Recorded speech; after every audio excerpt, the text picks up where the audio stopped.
Hello, everyone. I welcome you all for this exclusive webinar on a very unique and interesting topic how the workforce learns and 15 things your learning culture needs to get it right. Over 40% of the global workforce is considering leaving their employers this year, and L&D leaders have a bigger opportunity than ever to improve the employee experience and work retention by implementing a positive learning culture. But until now, learning leaders have struggled to even define learning culture, let alone build or improve one. A robust learning culture could not only helps in retention of the employees, but also impacts on the company's revenue, culture, and goodwill of the company.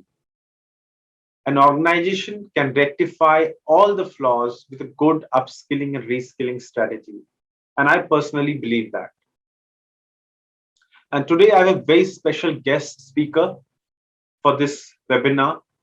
And I would like to welcome Anushri Tiwari, Sales Director, Degreed, and she'll share her thoughts on things to do to get the learning culture right. Welcome to this webinar, Anushri. So good to Thank have you. you. Thank you, Abid. Thanks a lot for joining. And before I go ahead and hand over the frame to Anushri, I would like to introduce her to all of you. With a rich experience of working with industries like banking, IT, manufacturing, retail, and pharma, Anushri has spent over a decade around facilitating the learning needs and crafting solutions from a digital learning ecosystem standpoint for various organizations. She believes that learning is an individual's ownership and it is exciting to create ecosystems that put a learner's individual skilling need at the epic center, yet cater to the business. This event of creating holistic career experience for employees with skills as a driving fabric creates the most dynamic and future ready organization. And she mentioned all this, when she believes in all this, I also agree with her when she mentioned that exciting, that it's an individual ownership to create the ecosystem to put a learner's individual skilling need. And I personally believe that, Anushri, as well. And Anushri, thanks Yes, a lot for joining us. And I hand over the frame to you. You can thank take you. over from here. And before that, I have a humble request to all our delegates to share your questions in the Q&A tab, and Anushri will address all your questions. Over to you, Anushri. Thank you so much, Abid. I'm glad that you agree with a few things that I'm very excited about. I will quickly share my screen. Abid did introduce that my area of interest lies in creating those holistic ecosystems which enable a positive learning culture or environment for employees across the globe. Currently, I work with Degreed as a director for strategic accounts. And with that, I would like to bring to you all today this concept of how the workforce learns. So, just to give you a little bit of a background of what we are going to go through today, we'll begin by looking at various models in terms of what does people development mean now. Um, the globe has gone through very turbulent times in the recent past, and while change is the only constant, this was not really a welcome change. This was something that everybody was pushed onto. So what is that emerging playbook for L&D? How have things and equations changed fairly quickly is what we'll touch base on. And as I belong to tech organization, I've always worked in on technology driven learning side. I'm going to talk and share with you a lot of data points which we have gathered with this survey, with this annual survey and report that we publish every year. And so everything that I'm going to be talking to you about, or those best practices that surface, and this is one of my ways while I talk to audiences, that I leave a lot of tactical points and ideas which you can take back with you, will be driven by data and of course our observation across the globe as to what the most successful organizations are doing. So people development, what is the new people development, what does it actually mean, and what is it that we all were faced with in the recent past. And Another thing that I'm going to do throughout today is I'm going to be talking about one case study and talk to you all about how did they adapt, what did they do. Of course, I will include some other examples as well. But the organization that I'm talking about is Verizon over here. So this particular data or statistics comes from them, but I'm sure all of you learning leaders and HR practitioners out there or individual learners out there do know that suddenly our businesses were pushed into a change which wasn't comprehended, especially with the scale and speed at which it landed on all of us. And this led to businesses to innovate and think on their feet on runtime. For example, here in the case of Verizon, 70%, I mean, this is one of the retail examples as well, where a lot of retail stores or places where people would, where your target audience, your customers would come in person and interact, were to be shut down. And here in this case, Verizon came back to us saying that the retail stores have to shut, but our call center volumes have gone through the roof. And what's needed at this point is to ensure that the business can still run smoothly. We can still ensure that we have the right kind of talent and we have the right kind of availability of skills within the ecosystem so that we can mobilize them and ensure that there is minimum damage that is done. So this being the context, and I'm sure a lot of you must be able to relate to this because you are creating those ecosystems and working towards those skills based structures for your organization. What changed due to COVID was something that possibly if we were comprehending, we could have planned for it.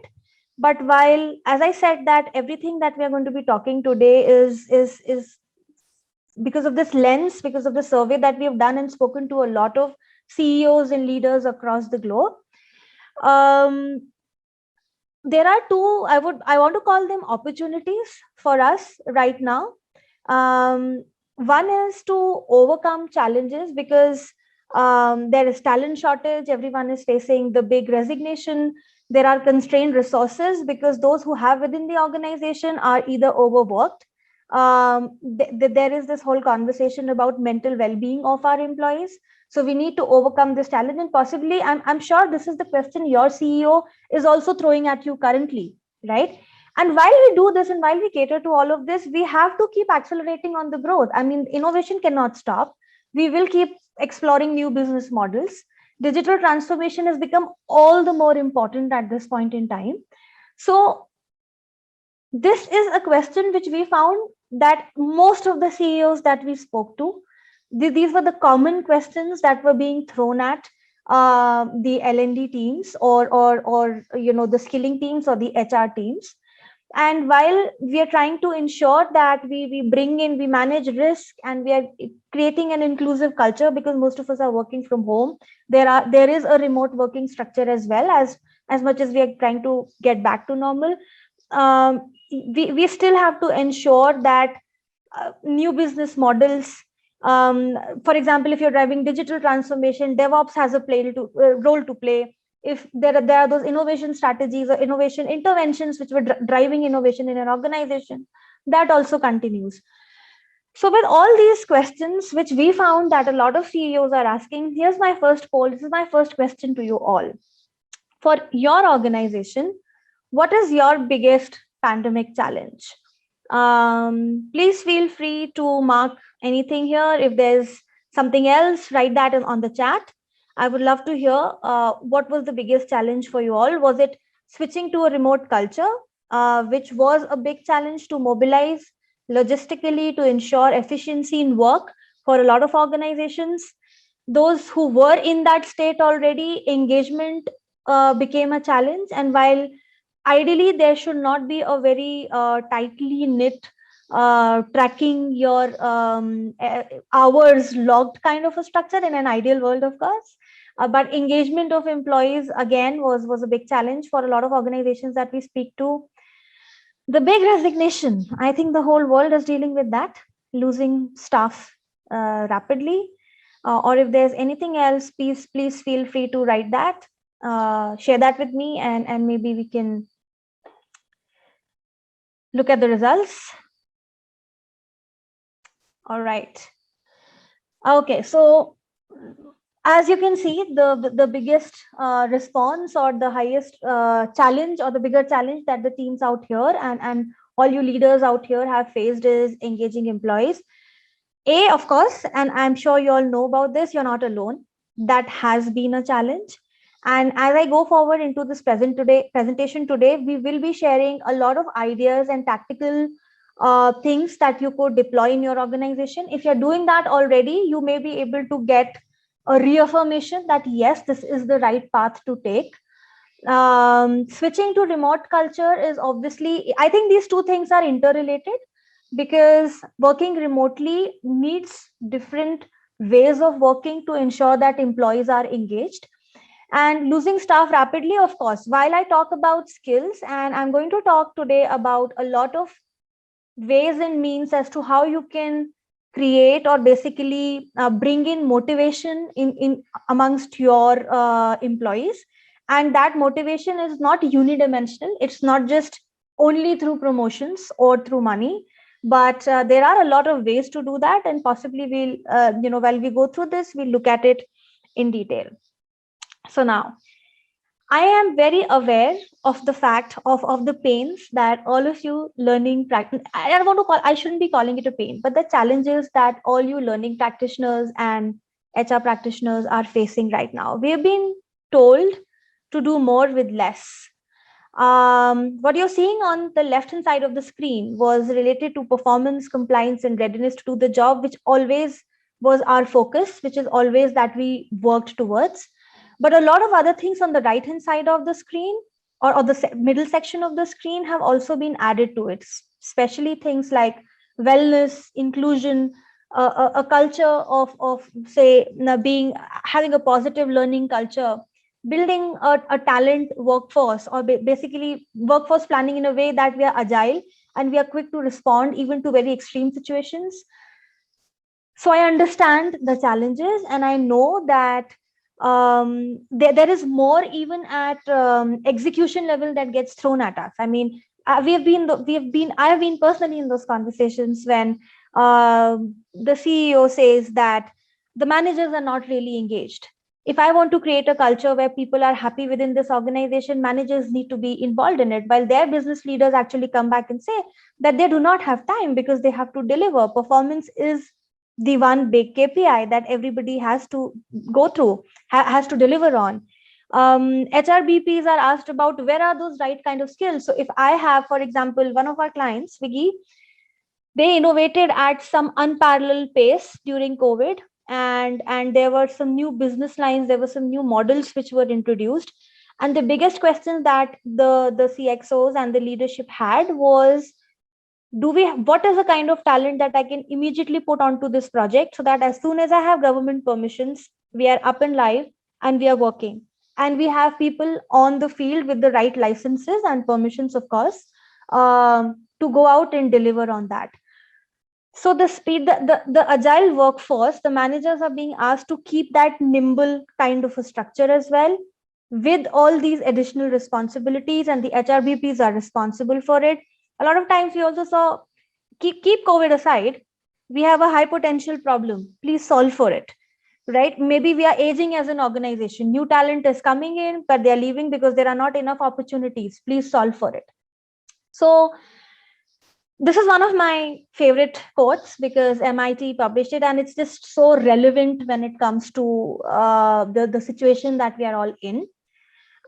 Executing the CEO's agenda almost always requires people within the organization to adapt or to adopt new ways of working and executing that. And that success requires learning at scale with speed where it matters the most. And of course, this is easier said than done, because the pace at which things changed or disrupted was unparalleled. And for those organizations who were not planning for the future, while were being reactive to the problems as and when they arrived, took more time to cater to them and go ahead and kind of keep the business going. Once again, this is what we observed happened in Verizon. So this organization has been a very future looking, planning for the future kind of an ecosystem where they built a culture of learning. And in 9 weeks, they had some 7,000 people to mobilize, but there were over 4 million calls that were coming in, which they had to address and had to answer, and had to have the right kind of audience to tackle those queries or issues. But why and how Verizon came out successfully of this with minimum layoffs, with minimum loss to business, is something that was because of the positive learning culture and the upskilling practices that they've always had as a part of their overall strategy and design. So let me just now move on quickly to the content for training and conditions for upskilling. Basically, what's the plan? How do we enable this? How do we get there? How do we actually ensure that everything that I've so far talked about, to have a future looking learning ecosystem, and to ensure that there are those skills which are identifiable at the right time and you can mobilize them? How do we actually bring all of that together? Traditionally, yes, the role, I would say, and it has been changing and evolving. It would be rather wrong to make a statement that it just happened in the last 2 years, but we have observed that over a period of time, that there is a very conscious change in the role of HR or in the role of learning and development teams. But traditionally, while it revolved around creating the training need analysis, or doing the training need analysis, finding out what are those key areas or competencies that we should be focusing on, build those training programs, create, have those IDs who can create and facilitate those. Well, that was the traditional process, and by no means am I trying to imply that it is not important. It is still important. It still holds its own place. But the more contemporary or the more evolved learning ecosystems are the ones which empower people to develop themselves, to upskill themselves. We need to be, or you as leaders out there need to be those enablers who can provide the right kind of infrastructure, the right kind of processes, the right kind of technology for the learners, for themselves to lead their own learning. And it's never a black and white kind of a situation, and that's why I'm very conscious in saying that it's never an or situation, it's always an and. So we have to keep providing those prescriptive guided learning ecosystem, learning structures. But what we also need to shift our focus towards and actually give more impetus on is to bring together or enable a culture where people can take charge of their own learning. So, for example, we may provide them with data to identify what are the skills that they need in their current role. We may want to tailor that, we may want to prompt that, but feed that data, or create a space where people can search for themselves. Your learners, your employees can search that what are those places where they can find those skills. Encourage them to indicate their strengths, guide people to relevant opportunities. And while you want to create this enablement structure, it's more important to understand, and the more important thing, at least for us, when we started digging deeper onto this, was to see what does learning culture actually mean, right? It is a combination of attitude, values, and behavior for a particular group or for a particular cohort. And while if you're able to build that culture, if there is a positive learning culture within the organization, here is what the data says. So as I said, all these data points are coming from this research that we did with across, so we worked with over 450 clients globally, and more than 5,000 people participated from different kinds of organizations, and this does include CEOs, CHROs, and right down to individual contributors and new joinees as well. You can read the data for yourself, but for CHROs, those organizations that adapt more effectively, so they were 1.8 times more likely to say that their employer responded well to the pandemic. So these are the organizations who were able to adapt more quickly. So there was coherence between what the team says, what the CHRO says. And you can read what is the impact of having a positive learning culture within the organization. There are four big things that you need to, and this is where I'm going to get a little tactical, right? This is where you can take back, or maybe possibly if you want to ensure and start thinking of, be with me on this one, start thinking of, are you doing these four things for your people currently? A, we need to provide them inspiring guidance on what to learn. Yes, it's important for them to know what the organization is expecting from them, but it's also important to let them know what are the industry expectations. It is also important to let them voice that, yes, maybe currently I'm in the role of, let's take a marketing manager, but I want to head the communications team, or internal communication team, or the product communication team. So what are those additional things or skills that I need to keep working on? Your ecosystem should also be able to provide them with more diverse learning and development options. So get them access to all those resources, those different modes and mediums through which they would be learning. And let me be very careful in saying that those diverse learning and development modes are not just content pieces. Those could be enabling peer-to-peer interaction, that could be enabling interaction with mentors, that could be providing them free material which is available on the World Wide Web, and also ensure that all your learners have actionable insights. What are they doing so far? Where have they come? What else needs to be done? Are those insights that we are giving them through feedbacks, through conversations, through assessments, they need to be actionable? And lastly, if you do not have this, or if providing opportunities to practice or apply what they have been working on, if that is done currently in a silo under a separate team, because a lot of organizations that we work with, we see that L&D and talent management are two separate streams, which will be the case, but there has to be some kind of common fabric that connects the two.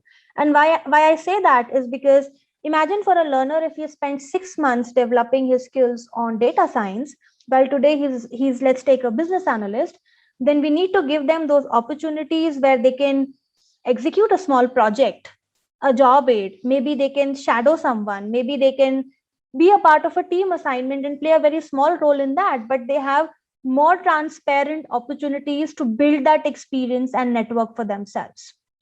So essentially what I'm trying to say is that learning is guided by growth opportunities and not just performance. We need to break this thought that we are in the business of learning and development and come to a place where we're working towards career development for our people and for our teams when we look at an individual level. And here what you're seeing is that a lot of times when you hear things from the CEO, like as I said earlier, that we are aging out, then we need to have new talent coming in and taking over, or we have a high potential problem, please solve for that. Or one of the examples I took was, and this is a very recent conversation that I had with one of my clients, who said that I have people who have spent more than 25 years in this organization and are on those positions, but the fact is that they have so much tacit knowledge, we cannot ask them to move anywhere else, and we do still need to fuel in those positions with the new talent, with more innovative ideas or just fresh ideas, right? But a lot of these things which you hear, and a lot of times the HR team is reactive in their approach. When we hear these issues, that's when we solve for them. While the more successful organizations who've been able to survive and do well under disruption were the ones who were future focused. Were we creating those? I mean, let me just take a step back, but were we comprehending that 1 year down the line or 2 years down the line, this is the business plan, and for that, these are the kind of skills that we will need. For that, what can I do today? You need to build that talent pool which is focused towards the future, and we need to work towards it as of now. And when we are actively learning for something which may happen in the future, that's when we'll be able to ensure that business does not suffer and we are abreast with the market, we are ahead of the competition. As I go forward, please keep an eye on the blue blocks, because that's where you want to maybe take a screenshot. Of course, we can share this entire report with you, but people are motivated to learn in order to perform and to prepare. So while we did the survey, there were few organizations who were found to have a positive learning culture, who are learning organizations, and a few who were reactive in their ways of working. And what you're seeing on blue is what we learned and what we gathered as our information from those who have a positive learning culture. So 50% more likeliness to prepare for the next potential role was the perspective of the people who are operating in organizations who have a positive learning culture, or a growth culture, or a development culture in the organization. There is 53% more likeliness for the audiences from such organizations to perform better in their current role.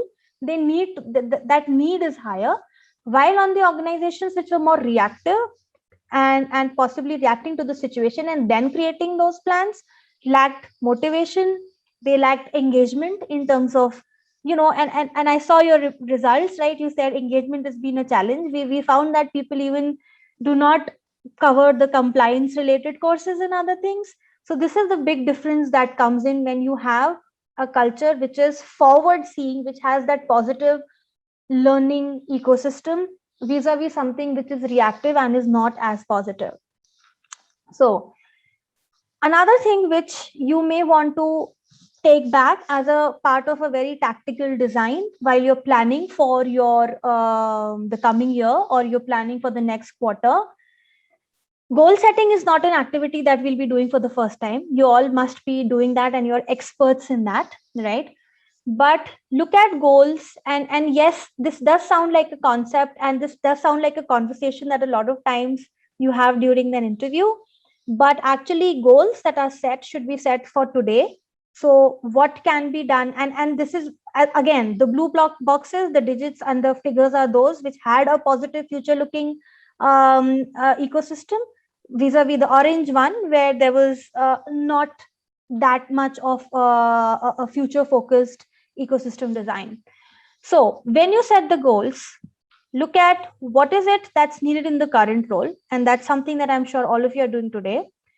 But please also have a conversation with the employees to understand what do they want to do next for their next step in the career. So let me just take an example where if you're having a conversation with the product manager, have that conversation to understand, and let's take, he says, I want to be a product marketing manager as my next role. So what are the skills that will be needed for that role? Let's have a couple of those included in their development plan today. And if it is possible, have that conversation of what do they want to do and where do they wish to see themselves, and enable your managers to guide the employees as to what are their options 5 years down the line. And if there's consensus, if you're able to have that conversation, set those goals to identify 1 or 2 skills from those long-term career aspirations included in the goals that you set for them today. While we say all this and while we preach all of this, a lot of times we get this question from the L&D folks, and please don't get me wrong here, but they say, then what is going to be our role? Like, I train these people, I'm going to put all this money, I hire these guys, and tomorrow he's going to sit and go in the marketing team because he does not want to be a part of the product team, but then that role is a marketing team's this thing. And you need to be open-minded towards all of this, because a culture takes all of us to contribute towards these initiatives. And I'm not saying that your role or our roles for that matter is going to diminish with these initiatives and with this thought. Look at the bottom bar here.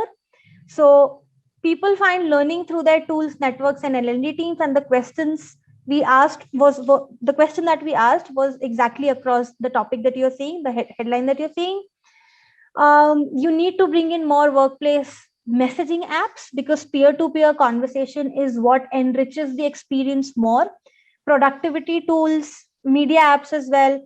But look at the role and for the successful organizations where there was a positive learning culture, HR talent or learning teams had a massive role to play.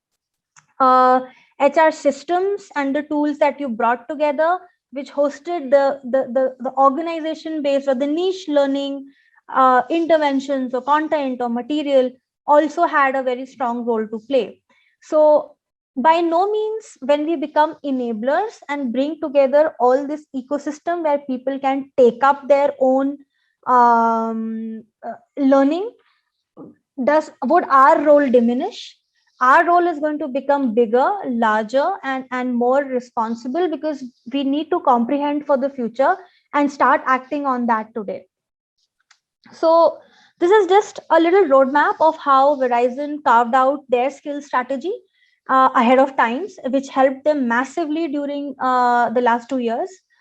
So preemptively, this organization identified around 120 plus jobs for the future, which revolved around, I think, there were roles around blockchain and integrated payments and a lot of other coding and technology areas.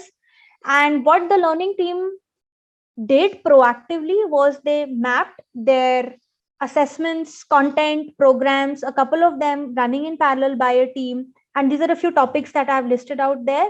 So they mapped all of those and started allocating and started ensuring that at least 30% of the learning initiatives or the things that they do should be focused towards these future jobs. And with that, you have a constant supply. And with that, at least Verizon, in our experience, was able to have a supply of talent when suddenly things went up the roof on certain areas of their business. Um, so moving on, this is one example, and I'm sure each one of you will be able to relate to your own organization and imagine. And for that, sometimes you don't have to imagine, you have to have that conversation with the CEO. We have to have that conversation with the leadership and ask them what are their plans for the next 2 years, or what are their plans for the next 5 years. But we as the learning teams and we as the HR team start working on that today. So moving on, let's talk about, so if you have such a skills strategy, which a small example is what I took across Verizon, one of the examples I would say, you have to build through work every day and not just training once in a while.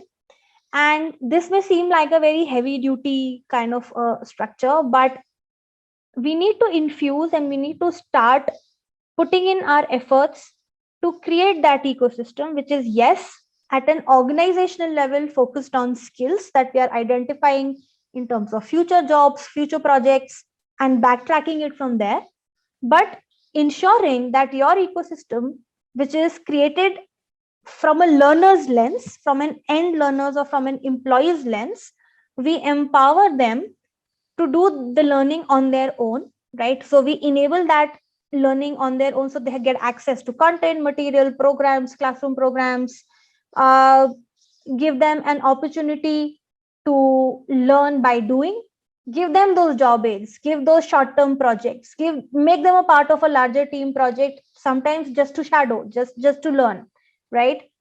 Also enable that they're able to learn with others, connect the learners, create that ecosystem where they're learning from their peers, where they're learning from the experts in the ecosystem, where they're learning by talking to each other, while they're learning from mentors, right? So enable an ecosystem that allows the learners to lead it themselves, lead it by application, and then of course learning via instruction, because there will come a point that in spite of availability of all of this, the learners will get lost and they will need your guidance. And that's where a critical role will be played by the learning and the HR teams, where we do infuse a certain level of directive or prescriptive guidance or instruction to our employees. So while you do that, so let me just talk to you, if you want to take a screenshot of this, let me talk to you about what promoters and detractors are. So we are addressing promoters as those people who were a part of those organizations with a positive learning culture, and detractors are those who were not really a part of an organization which was future centric and was enabling this self-driven learning ecosystem. And the key difference that you will see here is that enablement was done for employees in such organizations for access to their own upskilling streams at shorter time arcs. So these promoters or these employees are engaging. This is a no-brainer. Of course, if there is a learning culture, people will engage more frequently. But the fact is that there were those means and tools and conditions and processes which were made available for learners to go through those more frequently. The processes were not a roadblock. The tools were not a roadblock, right? Secondly, another thing which is very critical is learning by doing. And this is where the talent management and the learning team start, there's a handshake that happens, because sometimes opportunities to practice or apply are bracketized just in the form of a job, which is not really the case.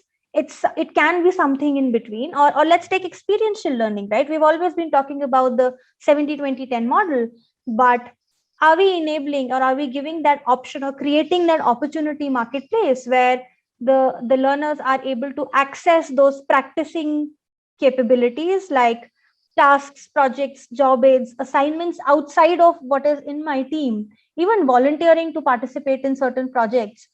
Are we enabling that at shorter time arcs as well? Make it available in the form of a marketplace where they can actually search for it. And what we saw was the promoters were accessing it more frequently compared to the detractors. Another element of your design is when you've got to keep it more collaborative. Give feedback, take feedback from peers, managers, M+1s, have that culture where we're giving feedback through systems, tools, in-person conversations is possible. Ensure that there is opening up of coaching and mentoring, and that's done very seamlessly. A lot of times what we have also found is that organizations end up doing these things in silos, where the coaching and mentoring tool is somewhere else, and then the projects is something that I can find sitting on an, I don't know, on an ATS would be a full-time job, but still there is some other system where there are jobs, but there is not one single aggregated upskilling platform or place where I can do all of this seamlessly, and it is a part of my profile. It is a part of my whole skills portfolio. It can be showcased and utilized for recognition and certain things that I'm going to talk about as we go forward. So, this is again from Verizon. This is a quote that I've taken from there, but something that they have been doing very effectively in parallel is moving from classrooms and travel to technology and experiences. It does not happen in one day. It is a process. There is always a blended model that comes first. And once we have a comfort there, then we identify and flip those models where you only have possibly the practice and application of concepts in the classroom, if need be, depending on the industry that you work for. But this is again something that I picked up from Verizon while I took their case study to talk to you all today. Now, this is going to be my last, and I feel, yeah, not last, but a very important section, because I know all of you are dealing with this on, these are our day jobs, right? So in your organization, if you were to think about it, developing people, whose job is it? Does that accountability sit with you all as learning leaders or learning practitioners? Does that sit with the HR team? Does that sit with the managers?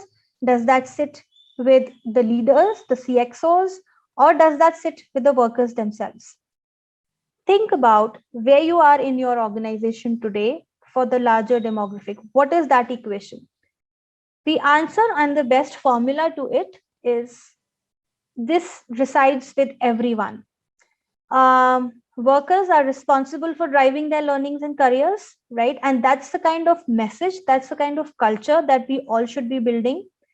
Managers are responsible for developing their team's capabilities. So it's an end learner's responsibility to upskill. It's a manager's responsibility to enable that environment, and it's the leader's responsibility to empower the entire ecosystem. So empowerment with managers, with workers, is something that sits with your leaders. And if I could, I would correct that right now, because it shouldn't be L&D leaders, it should be leaders across the board. Yes, the quantifiable metrics might sit with the L&D leaders, but the responsibility spans across the whole spectrum.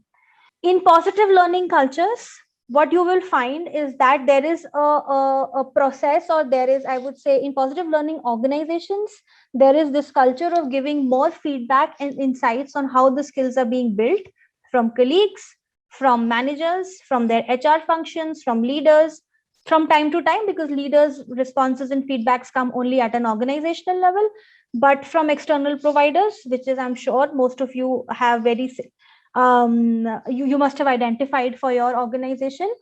So in positive learning organizations who are able to beat those challenges, there is this open culture of varied feedback and actionable insights. Another thing which is very critical, and I think this would be my personally, and for us at Degree, this was our eye opener in the last 2 years. Managers are more active plugging people into opportunities. Everything that you're trying to do, whether it's connecting the skill building initiatives to opportunities, to mobilizing internal talent, your managers at every level have an extremely critical role to play. If it calls for it, have that difficult conversation with the leadership where you infuse a process that 10% or 5% of your manager's time should be, or some kind of KPI or some kind of process should be infused, where they are actively looking into how can they enable the entire career experience for their own teams. And that's how, over a period of time, you will be able to see a very positive change in the organization. And look at the figures here, you can see it for yourself. So in the positive learning organizations, where managers were involved in the entire career experience, people were 270% more likely. They were, there were more than 270% people who helped set up development plans or goals. People, I mean managers over here. And that is what happens in a positive learning culture. Managers actually actively found projects and things to practice for their teams, and that was 203% more in organizations which had a positive learning culture. Look at it from the flip side. If your managers are empowered and enabled and motivated to do all of this, you will be there in terms of being a positive or a learning organization. Another thing which is very critical, and I think most of the things that from here on I'm talking about are some things that you can take back with you. If you're doing that currently, maybe this is reiteration, there's a reaffirmation that you're on the right path, because this is what our data also said. That one more thing which successful or the most innovative organizations are doing is that they have a very exact idea of what their skill landscape is. What is it sitting? Where can they get that data from? And skills is a very complex entity. It's not a unidimensional entity. Hence, to measure, for example, if someone has to say that Anushri brings XYZ things to the table, how do you quantify that? Just doing a course, just having a degree is not enough. But am I able to have a conversation if there are my peers who are learning from me? If there are some projects that I have executed on that topic, yes, there are some courses and interventions that I have taken up. Basically, a combination of all these different skill signals is what we feel is one of the ideal ways to measure and quantify the skills proficiency of individuals within the organization. And to have the visibility in terms of where does that sit, it's extremely critical, right? So it may be sitting on your LMS, it may be sitting on your LXP, it may be sitting on an assessment tool, it may be you may have captured that data through a survey, it may be sitting on a Google Drive. A lot of organizations have that data that comes out of the performance conversation and sitting on the HRMS, right? But it's important to have one single source of skills visibility to know where is your skills inventory, what is the proficiency level, and have that aggregated unified view, that visibility into people's skills and interests, because this is going to be that actionable insight at an organizational level to design for the future. So this is, again, I've taken up this from Verizon, and I've taken up what all have they been doing at different levels. Of course, there's a larger team that works there. Depending on the size of your organization, you may decide that what are the streams that you wish to pick up. But keep in mind you want to develop at all levels, because this is what they very successfully did. Development of managers, empowerment of managers, empowerment of L&D teams, enablement of the employees and learners themselves to drive their own learnings. And it has to cut across the business, sometimes inter verticals as well, right? Your learning needs to be data science driven. So when I say data science driven learning, what I mean is the actionable insights and everything that we've been talking about. Identify those patterns. What is it that you're learning, your people are searching for? Identify the patterns.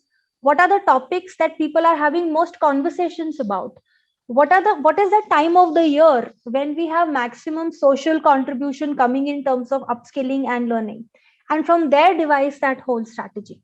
Nobody wants to learn because they want to be just somebody, right? And motivation is different for everyone. So please, while what we have learned in this through this survey with our experience for the last almost a decade, and while we work with over 15 million corporate consumers across the globe, progress means different to different things, right? And it's not just promotion. That's not the only way to progress. Building skills, building experience, growing individuals network, giving them that visibility, reputation also means progress. And this also is a sign of this is also a way of motivating your employees.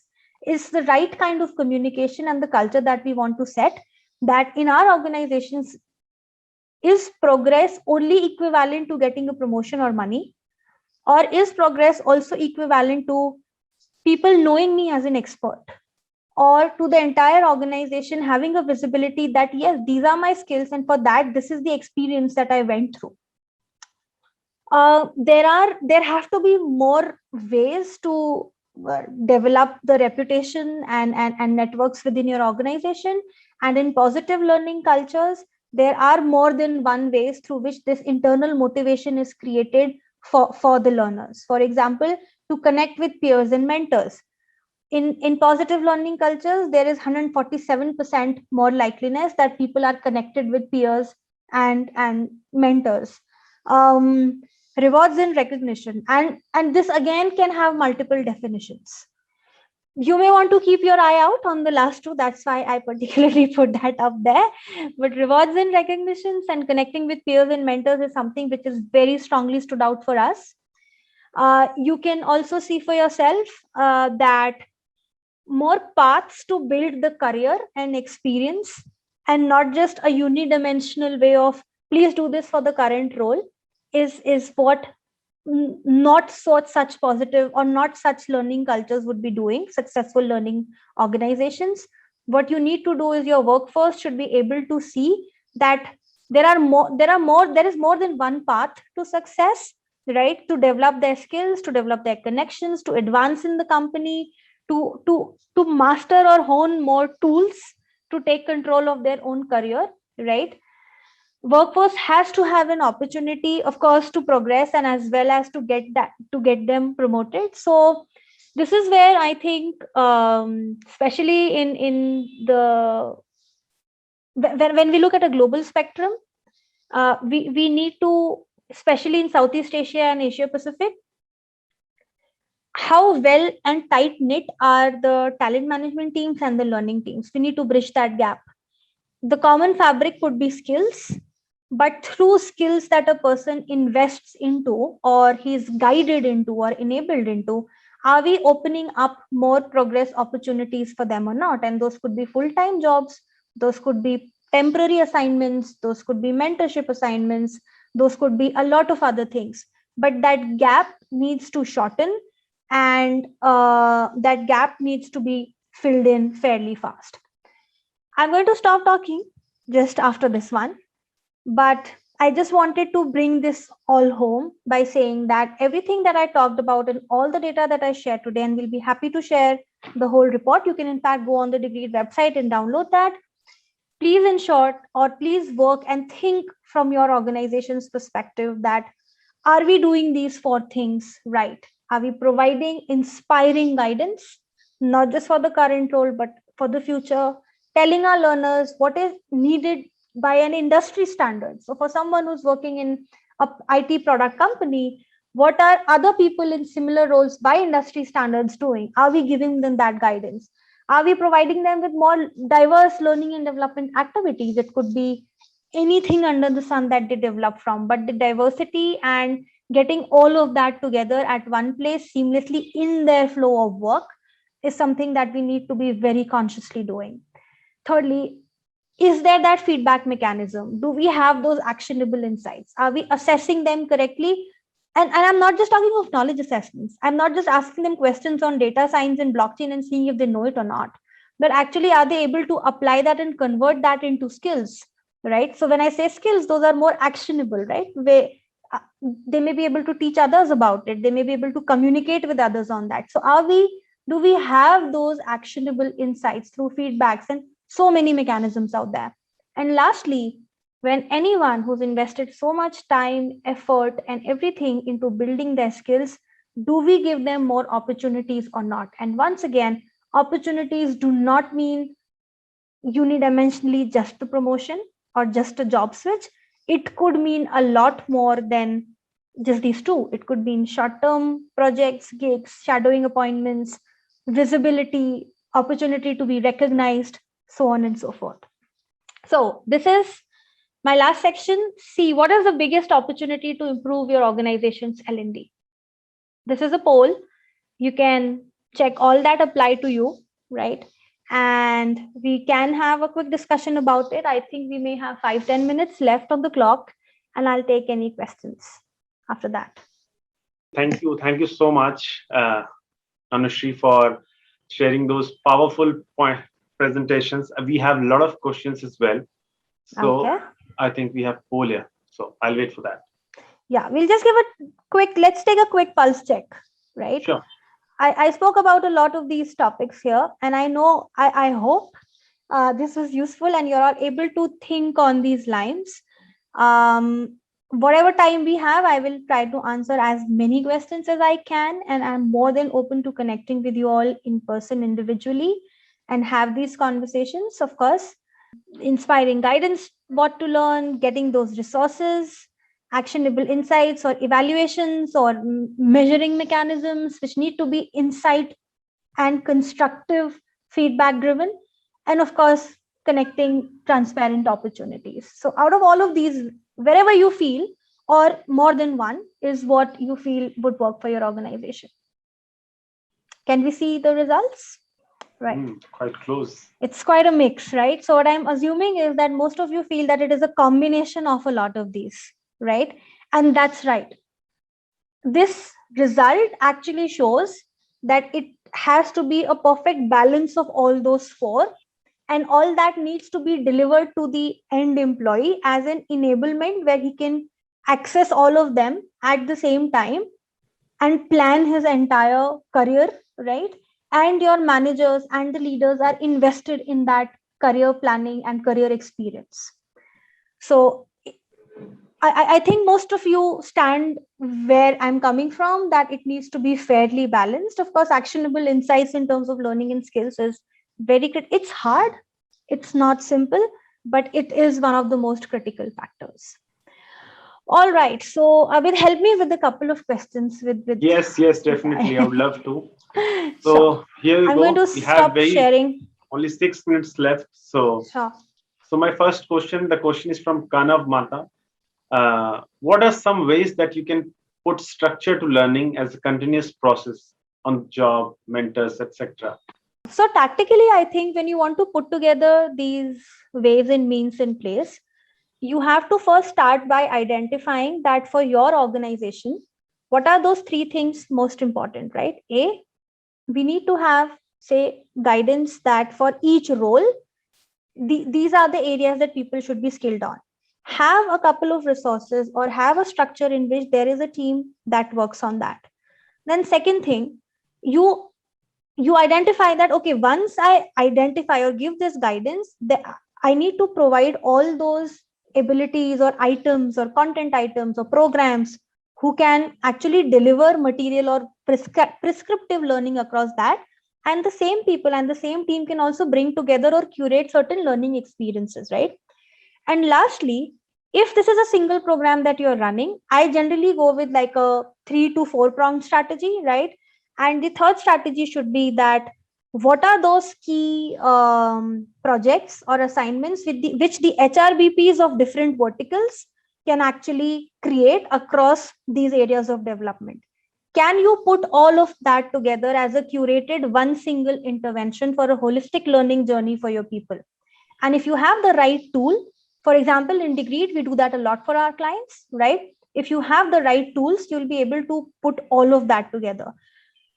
So you must start by identifying the top 3, 4 elements, put together resources, team, and effort around that in your planning, and then bring all of that together so that for the end learner or the end user, it's a single holistic experience.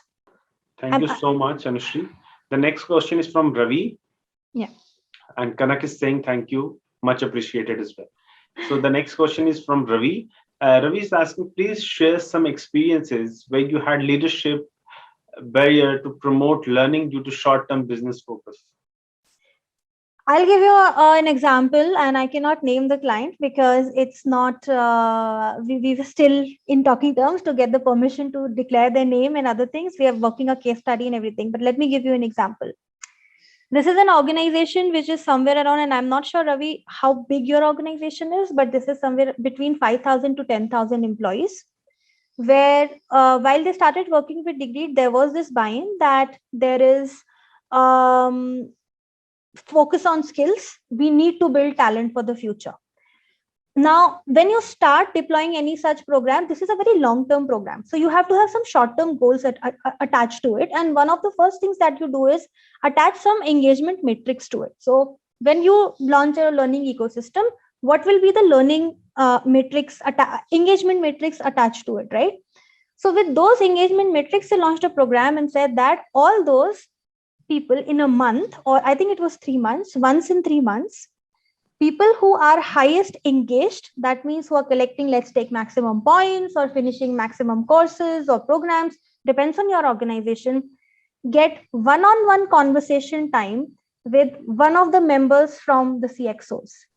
So imagine in an organization of the size of 5,000 to 10,000, not everyone gets one-on-one time for half an hour with the CEO or with the CFO or with the COO or the CRO. So they kind of declare that your entire CXO or the leadership team is available for you, right? 5 people every quarter or every month, if you get that, will be allowed to have a one-on-one dedicated conversation with them. This did 2-3 things. Not only did the learners start engaging more, but the leaders themselves also liked this program. They were bought onto the concept already, but they could hear from their employees at a very regular, I would say time interval, and it kind of brought in more and more leadership involvement. Second thing is, you always have to have the larger business conversation with the leadership. And that's the first thing that I always do. If I'm having a conversation with the CHRO or the CLO or even the CEO, have a business conversation first and have a plan that how does your learning plan or how does your training plan or skilling plan align to this business strategy. If there is value and if there is a concrete plan that you have, and it's not very tough, ultimately we're all working towards the same goal, right? For betterment of our business, then to get the visibility and attention and buy-in of your leadership would be far easier, rather than going backwards where we say that we're going to do these programs. We should go the other way around and say, what is it that you wish to achieve, and then go from there. Thank you so much, Anushri. I think we'll take one more question. It's already 12 noon, but I'll take one more question. So Krishna is asking, I want to know some pointers about building and promoting communities of practice. Any case studies on this? Anything that you would like to share? Krishna, I would, if you're up for it, I have a very exciting case study with one of the largest IT companies who's built some communities of practice very effectively. We can have a one-on-one conversation around that if you're up for that. There are those mechanisms, enablement mechanisms, identifying when you're building a community of practice, what is your primary goal? Are we looking at socializing the learning? Are we looking at capturing the tacit knowledge and then mobilizing it within the teams? Are we looking at mobility from this communities of practice, we start from there, right? Once that goal is established, then we go towards finding out how can we enable that, who will be needed to do that, specifically from a process standpoint, right? And from there we go ahead and build that. But of course, I love your question. I would really want to have a deeper conversation about it, because this is a very complex thing to execute.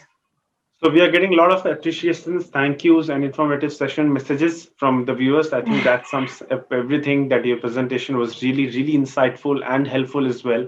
And yes, we will share the presentation with all the delegates. And thank you so much. Thank you so much for taking out time and attending it. And thank you so much, Anushri, for enlightening us with these information. I really loved it a lot and learned a lot. So hopefully you have noted down 15 points to for the learning strategy, No. and you guys will implement it as well. Thanks Thank a you lot, so guys. much. Thanks This a was lot, such a everyone. pleasure. Such a pleasure. Bye, Thank you so everyone. much. Till that time we Goodbye. meet for the next webinar. Bye.